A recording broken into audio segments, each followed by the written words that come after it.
주님의 그 새롭게 하시는 은혜가 이 금요일 저녁 우리에게 부어주시기를 소원합니다. 아멘. 베드로가 오늘 이 말씀의 한 장면을 한마디로 요약한다면 뭐라고 할까 고민하다가 그 30, 40대 분들은 공감하실 그 노래죠. 김동률의 다시 사랑한다 말할까? 네, 공감을 못 하시는 것 같은데요. 네, 다시 사랑한다 말할까?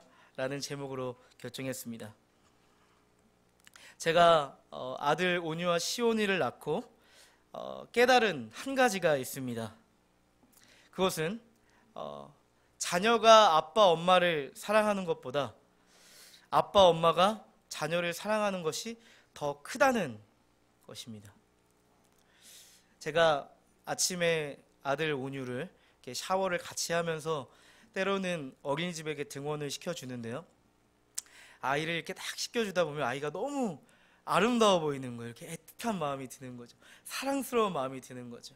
뭐 외모가 이뻐서 뭐 그런 것도 있겠지만 그냥 그 아이를 향한 그 사랑이 제 안에 막 샘솟는 거죠. 그러면서 제가 아버지와 함께 목욕탕에 갔을 때를 생각해 봤는데, 전 단 한 번도 아버지를 목욕탕에서 보면서 사랑한다 생각을 해본 적이 없는데, 아들은 그 화장실 목욕탕 안에서 아주 사랑스러운 마음이 들더라는 것이죠. 이런 한 가지 예만 봐도 내가 나를 낳아주시고 키워주신 아버지 어머니를 사랑하는 것보다 내가 낳은 내가 자녀를 사랑하는 것이 더 크구나, 이것을 깨닫게 됩니다.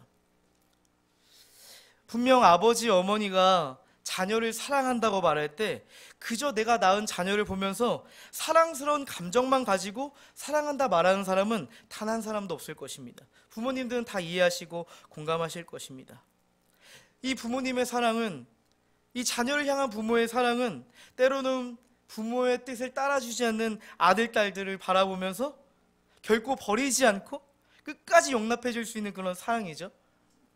또한 때로는 반항하기도 하고 부모를 향해 분노를 표출할 때, 반항의 몸짓을 할 때 그것조차도 꽉 누르면서 내 옛 성미였으면 한번 쥐어받고 한번 뭐라고 할 법한데 그것 또한 이해하고 용서할 수 있는 사랑이죠. 또한 아이들이 자라서 사춘기가 되어서 좋아하는 사람이 생겨서 부모님한테는, 아빠 엄마한테는 비밀로 하고 연락도 몰래 하고 부모님을 피해 다녀도 때로는 우리는 부모로서 모른 척 해줄 수 있는 사랑이고, 또한 가족 모임, 가족 여행 한 달 전에 간다고 했는데 방금 연애하는 친구랑 약속 잡혔다고 취소할지라도 너는 변절자야, 너 우리 가족에서 떠나야 돼 라고 말하지 않는 그런 사랑입니다. 그저 알고도 넘어갈 수밖에 없는 그런 사랑이죠. 간혹 가다가, 아주 간혹 가다가 우리 자녀들이, 우리 아들, 딸들이 아빠 엄마를 마음을 알고 조금이라도 그 마음의 해악이 있는 것 같을 때 얼마나 하나님께 감사하고 사랑스러운지 모릅니다. 저는 이 사랑을 볼 때 부모의 사랑은 해바라기 사랑이구나, 마치 해를 향해서 항상 고개를 드는 해바라기와 같이 우리 자녀들을 향해서 고개를 들고 모든 것을 용납하는 사랑이구나, 이런 생각이 들었습니다. 이 해바라기의 사랑, 이 부모의 사랑을 볼 때 조금은 하나님의 사랑을 느낄 수 있는 것 같습니다. 하나님의 한결같은 그 사랑, 우리의 그 변함에도 불구하고 한결같이 우리를 돌보시는 그 아비의 사랑, 어미의 사랑은 이 하나님의 사랑과 같다라는 그런 생각이 듭니다. 오늘 이 말씀을 보시면 아비의 마음, 어미의 마음을 가진 그 예수님의 마음을 알 수가 있습니다.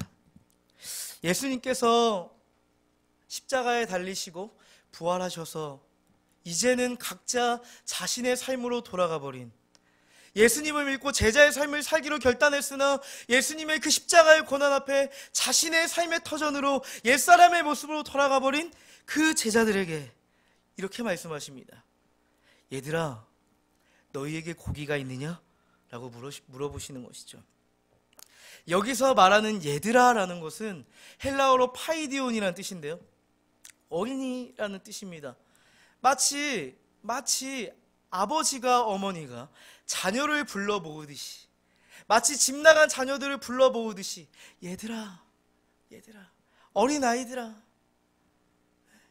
아버지가 왔다, 라고 부르시는 것처럼, 얘들아 너희에게 고기가 있니? 마치 밤이 새도록 그물을 내렸지만 단 한 마리도 잡지 못한 그들의 헛헛한 마음을 다 아시는 것처럼 예수님께서는 얘들아 너희에게 고기가 있니? 물어보신다는 것이죠. 예수님께서는 베드로와 제자들에게 마치 아버지가 아들을 찾아오는 그 해바라기의 사랑으로 베드로를 찾아오십니다.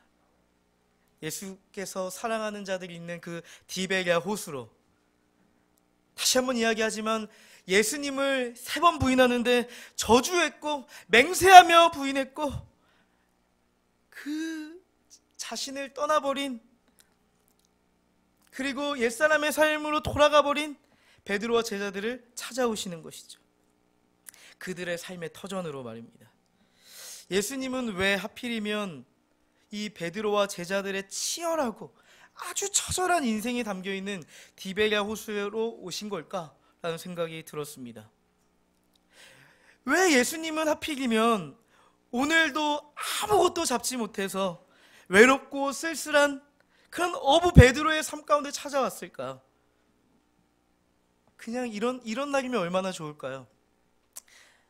어부의 삶을 마치고 집에 돌아와서 독방에 앉아서 주 앞에 기도하며 주님을 부인했던 그날을 회개할 때 예수님이 탁 찾아오셨다면 얼마나 더 우리의 생각 가운데 더 마음이 감동되었을까 생각이 드는데, 항상 예수님은 예상하지 못한 그때, 우리가 시나리오로 생각하지 못한 그때 찾아오신다는 것이죠. 예수님을 전혀 바라보지 못하고 세상 속에서 생존하기 위해서 치열하고 아주 처절하게 살아가는 그들의 인생의 그늘 가운데 주님께서는 이렇게 찾아오시는 것입니다. 예수님께서 다시 어부의 삶으로 돌아가 버린 이 베드로의 그 일화를 이 요한복음 21장에서 기록하고 있다면 우리는 필연적으로 한 가지 본문이 생각날 수밖에 없습니다. 그것은 예수님이 그 디베랴 호수에서 예수님을 처음 만난 그때가 담겨있는 누가복음 5장입니다. 그날도 그랬습니다. 그날도 밤이 새도록 야근하고, 하지만 열심히 땀 흘리고 열심히 마음을 기울이고 그의 인생을 투자해서 그물을 내리고 물고기를 잡기 위해 노력했지만 단 한 마리의 물고기도 잡지 못한 정말 마음이 힘든, 마음이 어려운, 내가 계속 이런 어부의 삶을 살아야 될 것인가? 과연 이 직업이 내 인생을 보장해 줄 수 있을 것인가? 하는 그러한 고민 가운데 그 회의감이 들 그때에 예수님이 찾아오신 것이죠. 어부의 삶을 전혀 알지 못하는 오지라퍼, 여기다 그물을 던지라고 말씀해 주신 그분이 찾아오신 것이죠. 깊은 데로 가서 그물을 내려 고기를 잡아라. 전혀 어부의 삶을 알지도 못하고 살아보시지 않은 그분께서 깊은 데로 가라는 것이죠. 여태까지 깊은 데로 가서 물고기를 잡았는데 다시 한번 깊은 데로 가서 고기를 잡으라 말씀하시는 거죠. 아마 그때 베드로는 잘 알지도 못하는 어디 낯선 사람이 이런 조언 해주는데 내가 과연 귀 기울여야 할까? 내가 더 어부의 삶은 내가 더 전문성이 있는데? 라고 생각했을 것입니다. 그러나 베드로는 그래, 한번 낯선 오지라퍼의 말을 듣고 한번 그물 한번 내려보자 라는 심정으로 깊은 곳에 가서 예수님의 말씀에 의지하여서 그물을 내밀고, 여러분이 잘 아시는 것처럼 그물이 찢어질 정도로 물고기가 잡혔습니다. 근데 놀라운 것은요, 베드로가 예수님이라는 분을 만나서 많은 물고기를 잡아서 아주 기쁜 마음으로 내 인생은 대박이다, 대박 인생의 희망을 갖게 된 것이 아니라는 점입니다. 오히려 베드로는 물고기를 한껏 잡아서 대박 인생에 의해서 기뻐하는 것이 아니라 그 그물을 내기라고 말씀하신 예수님의 말씀 앞에 무릎 꿇었다는 것이죠. 주여, 나를 떠나주세요. 난 당신과 함께 할 수 없는 죄인입니다 라는 고백을 했습니다. 그에게 소망은 물고기를 한껏 잡은 대박 인생이 아니라 그리스도이신 예수를 인격적으로 만나 그분을 따르고자 하는 그 안에 소망이 있었던 것입니다. 예수께서는 그리고 말씀하셨습니다. 베드로야, 이제는 밤마다 나가서 잡지도 못하는 물고기 잡지 말고 사람 낚는 어부하자. 나랑 같이 사람 낚는 어부하자. 제자의 삶을 살자. 이렇게 말씀하시는 것이죠. 내가 무엇을 위해 살아야 할지, 내가 무엇을 위해 내 생을 다 바쳐야 할지 고민하고 방향을 잡지 못하는 그의 인생 가운데 제자로서의 정체성을 명확히 알려주시는 것이죠. 때로는 우리는 어부의 삶을 살고 있지 않지만 각자 전문성을 가진 그 직업 가운데, 육아 가운데, 학업 가운데 우리는 고민할 때가 있습니다. 과연 이 길 내 길 맞을까? 과연 이 길이 내 시간을 기울이고 야근을 하고 내 시간을 모든 것을 내어줄 만큼 가치가 있는 일일까? 확신이 들지 않을 때가 있습니다. 그러나 그때 우리 예수님께서는 우리 가운데 만나주시고 정체성을 주신다는 것이죠. 이전까지는 네가 물고기를 낚는 어부였지만 이제 네가 사람을 낚는 어부가 될 것이다. 그리고 사명도 주시고, 오늘 예수님께서는 베드로를 처음 만나주셨던 그때와 같이 다시 그 장면을 연출시키십니다. 여러분도 예수님을 처음 만난 그때를 기억하십니까? 기억하세요? 그때가 언제십니까? 누군가는 청소년의 때에 수련회장에서 예수님을 인격적으로 만나셨을 수도 있고, 누군가는 저처럼 20살 청년 때 예수님을 인격적으로 만났을 수도 있고, 어떤 분들은 결혼을 하고 가정을 꾸리고 아이를 낳고 누군가의 전도에 의해서, 누군가의 권면으로 인해서 교회에 와서 내가 이전에 알지 못했던 소망 되신 주님을 만난 분도 있을지 모르겠습니다. 누군가는 베드로와 같이 아주 치열하고 처절한 인생 가운데 도저히 소망을 발견하지 못한 그 어렵고 난관 속에서 주님을 만났을 것입니다. 누군가는 아무리 다른 것으로 채워보려고 해도, 다른 것으로 나를 새롭게 해보려고 해도 회복시킬 수 없는 우리의 인생의 절망 가운데 진정한 소망 되신 주님을 만났을 것입니다. 우리는 모두 베드로와 같은 인생 가운데 인생의 고비에서 그분의 측량할 수 없는 계획 속에서 주님을 만난 것이죠. 그런 측면에서 우리의 삶은 베드로와 닮아 있다고 생각합니다. 예수님께서는 베드로에게 찾아와 주셔서 한 가지 질문하시죠. 아주 지쳐있고 아주 삶에 대한 낭망을 가지고 있는 그들에게 먼저 물고기와 떡을 주시고 그들의 배를, 그들의 허기를 다 채우시고, 예수님께서는 베드로에게 이렇게 말씀하시는 것이죠. 네가 나를 사랑하느냐? 너가 나를 사랑하느냐? 이렇게 물으시는 것입니다.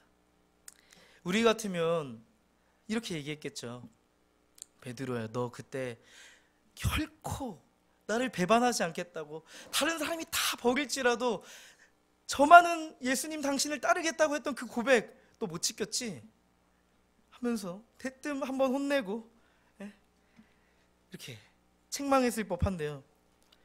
예수님께서는 우회적으로 네가 나를 사랑하느냐 물으시는 것입니다. 예수님께서는 왜 디베랴 호수까지 찾아와 주셔서 왜 자신을 사랑하느냐고 물어보시는 걸까요? 예수님의 그 십자가의 고난 앞에 처절하게 무너졌던 베드로의 신앙이었습니다.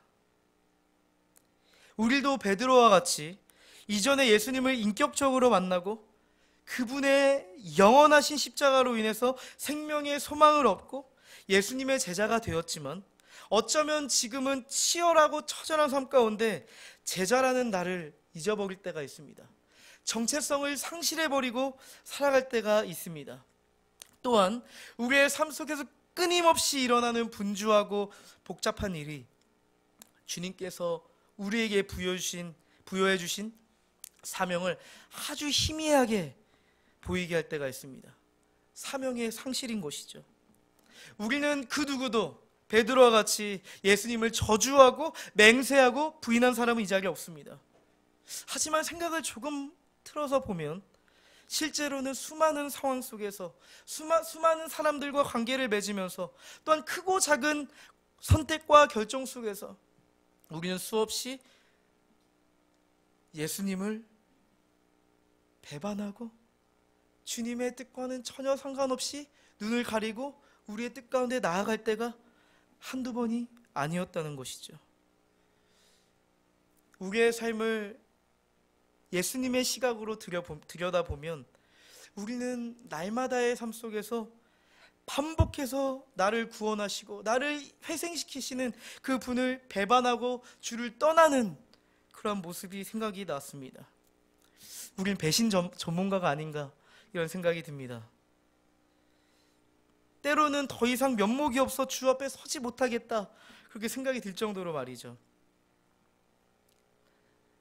예배에 나와 있어도 과거에 우리의 삶 가운데 있었던 나를 사로잡고 있는 상처들과 아픔들, 고민들과 문제들이 나를 에워싸고 있는 것이죠. 여전히 나를 붙잡고 있는 것들, 여전히 내가 붙잡고 있는 것들, 여전히 주님보다 더 사랑하는 것들, 여전히 주님보다 더 사랑하는 것들이 나를 올가매고 붙잡고 있는 것이죠. 예수님께서는 아주 치열하고 처절한 삶을 살아가고 있는 이 시대의 베드로에게 물으십니다. 네가 나를 사랑하느냐? 네가 이 사람들보다도 나를 사랑하느냐? 약 2달 전에 우리 1청년부에서 수련회를 했습니다. 청년 사역을 하면서 과연 이 하나님의 말씀을 가지고 우리 청년들을 영적인 변화를 일으키고 또한 그들 안에 제자의 정체성과 사명을 불러 일으켜야 되는데 저에게는 아주 그 수고하고 짐진 내가 어떻게 그걸 할 수 있을까 그런 고민이 들었습니다. 그리고 이제 수련회는 시작된 것입니다. 약 2주 정도 말씀을 준비하면서 은혜를 가지고 이제 광은기도원으로 가는데요. 이제 말씀을 전하기 3시간이 남았는데 마음속에 제가 어떤 생각이 드냐면 설교하고 싶지가 않다라는 생각이 들더라고요. 설교를 못하겠다라는 생각이 드는 겁니다. 너무 마음이 짓눌리고 왜 내가 목회자인데 이런 생각이 들까? 소망을 가지고 주님을 바라보고 설교에도 모자랄 판인데 내 안에 왜 이러한 연약한 마음이 들까? 이런 고민이 들었습니다. 광은기도원에는 기도굴이 있습니다. 그래서 이런 생각들이 정리가 되지 않고 마음이 답답한 가운데 기도굴에 들어갔습니다. 처음에 이렇게 기도를 했죠. 주님, 우리 청년들 다 아시잖아요? 내 힘으로는 일단 안 되는 거 아시죠? 주님, 성령께서 일하여 주십시오. 나의 우둔한 입술과 나의 연약함 가운데 주님 일하여 주십시오. 막 이렇게 기도하고 아우성도 쳐보고 하는데 계속 마음이 답답한 겁니다. 말씀을 전할 용기가 생기지 않는 거예요. 그런데 제가 한 20분 정도 기도를 했는데 제 안에 어떠한 울림이 있냐면 전혀 설교와 상관이 없는 그런 마음이 드는 거예요. 네가 나를 사랑하느냐? 그런 마음이 제 안에 들었습니다. 그러면서 제가 어떠한 마음이 들었냐면 어쩌면 내가 예수님을 사랑하는 것보다 내가 사역이 우상이 됐고 청년들의 변화가 우상이 되었구나 이런 생각이 제 안에 들었습니다. 내가 주님을 위해서 사역하고 청년을 사랑한다고 하면서도 어쩌면 예수님보다도 청년들의 변화가 내 안에 우상이 되었구나 라는 생각이 들면서 저는 기도할 수가 없었습니다. 더 이상 설교를 해야겠다라는, 설교를 위해 기도해야겠다라는 그런 마음이 들지가 않았습니다. 그리고 회개를 시작했죠. 주님, 제 안에 변질된 마음이 있었습니다. 제 안에 이 어두운 세대 가운데 청년들을 변화시키고자 하는 그런 열망은 있었지만은 주님, 그것조차도 변질되어서 주님을 사랑하는 것보다도, 주님을 따르는 것보다도 내 안에 이미 이 모든 계획을 세워놓고 그것이 되지 않을까, 그렇게 되지 않으면 어쩔까, 이번 수련회에 뭔가 일이 일어나지 않으면 어떨까 하는 그러한 아주 부담스러운 마음이 제 안에 있었던 것이죠. 밤이 새도록 그물을 내렸고 말씀을 준비했고 기도는 하고 열심히 청년들과 준비는 했지만은 아무것도 잡지 못한 그런 베드로의 심정이 제 안에 있었던 것입니다. 눈물을 흘리고 엉엉 울면서 주님, 다시 한번 내가 저들에게 설교하기 이전에 예수님을 사랑하는 마음을 다시 한번 내 안에 정의치 시켜달라고, 주님보다 그 무엇도 앞설 수 없음을 고백한다고 이렇게 주 앞에 기도했습니다. 제 안에 답답하고 수고하고 짐진 모든 것들, 청년들을 변화시켜야겠다라고 생각한 내 안에 그 올가매던 무거운 짐들이 풀려지고 그 설교 강단에 올라가서 주님이 주시는 마음으로 고백을 했습니다. 예수님께서 베드로에게 네가 나를 사랑하느냐 물으실 때 너가 나를 감정적으로 사랑하니? 라고 물으시는 것은 아닐 것입니다. 예수님께서 베드로에게 네가 나를 사랑하느냐 물으실 때 네가 나를 정말 얼마나 종교적으로 나를 따를 수 있느냐 물으시는 것은 아닐 것입니다. 예수님께서 베드로를 향해 사랑하느냐 물어보실 때는 지금 너와 나의 관계는 어떠하니? 물어보시는 거죠. 지금 너와 나의 관계는 어떠하니? 이 질문은 베드로가 삶 가운데, 이전의 과거의 삶 가운데 예수님을 저주하고 맹세하고 부인하며 도저히 하나님 앞에 설 수 없는 그런 민망함과 원수된 마음을 꿰뚫어 보시고 하시는 그런 질문인 거죠. 우리 하나님께서는 날마다 하나님과의 관계를 돌아보기를 원하십니다. 아주 치열하고 처절한 삶이 담겨있는 그곳에서 하나님과의 관계를 돌아보기를 원하시고,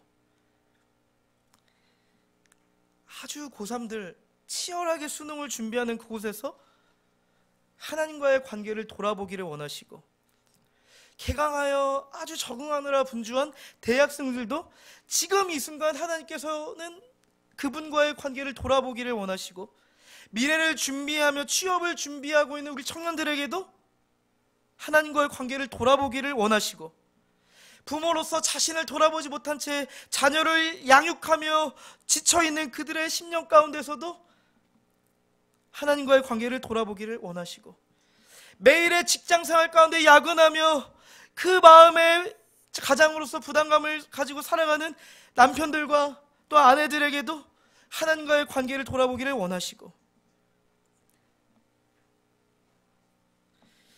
내게 맡겨주신 그 직분을 감당하느냐고 정말 묵묵히 달려온 여러분들에게도 하나님과의 관계를 물으시는 것입니다. 우리는 날마다 하나님과의 관계 속에서 물어보시는, 네가 나를 사랑하느냐 물으시는 주님의 질문 앞에 응답해야 됩니다. 어쩌면 우리는 그저 하나님을 인격적으로 사랑하는 이 간절함과 소원함은 그냥 지난날 젊은 날에 불타오르던 그때 가졌던 마음이라고 생각하실지 모르겠습니다. 30, 40대가 돼버린 내가 무슨 50, 60대가 돼버린 내 인생이 뭘 할 수 있겠는가? 그저 청년의 때 젊은 날에 30쯤에 주를 향해 불태웠던 그때를 생각하면서 진짜 그때는 참 교회 안에서, 선교단체 안에서 내가 열심히 주를 위해 살았는데, 내가 진짜 그때는 누구보다도 주를 위해 살겠다고 결단했었는데 과거형으로 생각할지 모르겠습니다. 그러나 예수님께서 베드로에게 네가 나를 사랑하느냐 물으실 때는 과거형으로 네가 공생의 3년 동안은 정말 나를 사랑했지라고 물으시는 것은 아니잖아요.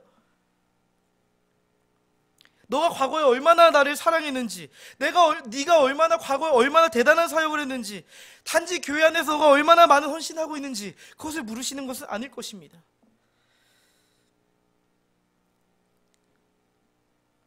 과거에 너가 나를 따랐고 나를 위해 살겠다고 고백했지만 이제는 서먹해져 버린 하나님과의 관계, 멀어져 버린 그런 하나님과의 관계 가운데 지금이라도 너는 나를 따를 마음이 있니? 다시 나와 함께 할 수 있는 마음이 있니? 다시 예수의 제자라는 그 고귀한 삶을 살아보겠니? 라고 물으시는 것입니다.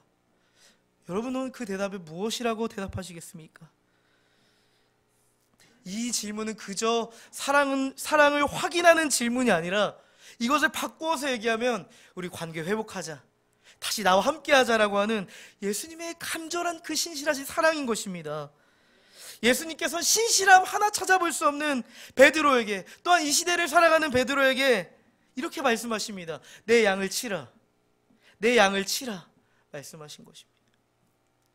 과거의 베드로에게 제자라는 정체성과 사명을 주셨던 것처럼 예수님께서는 하나님과의 관계로 초대하시고 제자라는 정체성과 또한 양을 치라고 말씀하시면서 제자의 사명을 회복시켜 주시는 것입니다.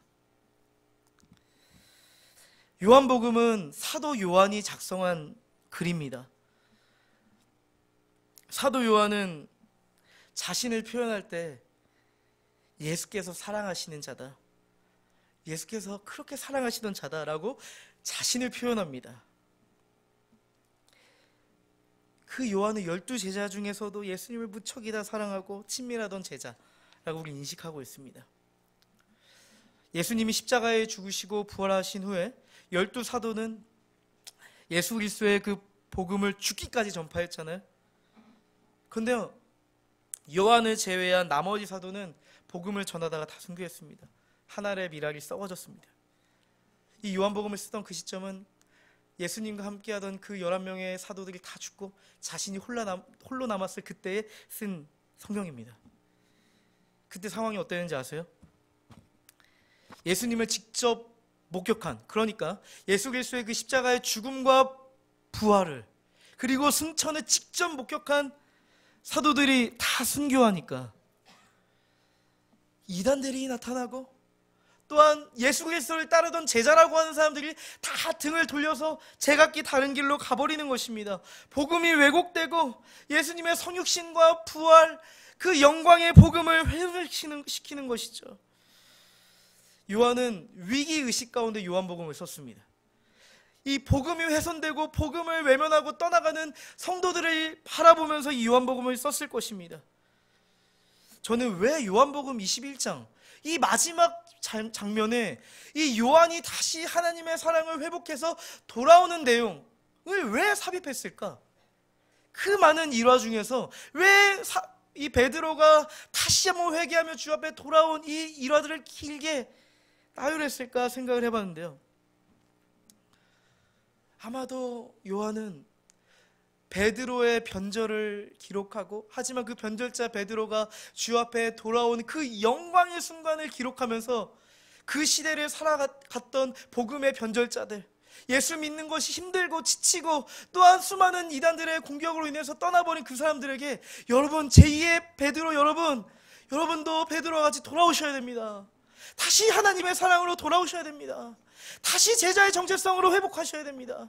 제자의 사명으로 돌아오셔야 됩니다 라고 그 간절함을 가지고 요한복음 21장을 다 할애하면서 성경을 쓴 것이 아닐까 생각이 들었습니다. 어쩌면 우리는 요한의 시대와 같이 이 소망을 잃어가는 교회를 바라보면서 그저 내 신앙 지키기에 급급한 그러한 우리의 치열한 삶 속에서, 또한 한 주간 내 삶을 들여다보면 큐티 한번 하는 것이 너무 힘든 내 삶을 보면서 회의감이 들 때가 있습니다. 누군가 정죄하는 사람도 없는데 나 스스로 내가 신앙생활 잘하고 있나? 라고 하는 생각이 들 때가 있습니다. 또한 요즘 그렇잖아요. 기독교인이 된다는 것 자체가 세상 속에서 열등감이 있습니다.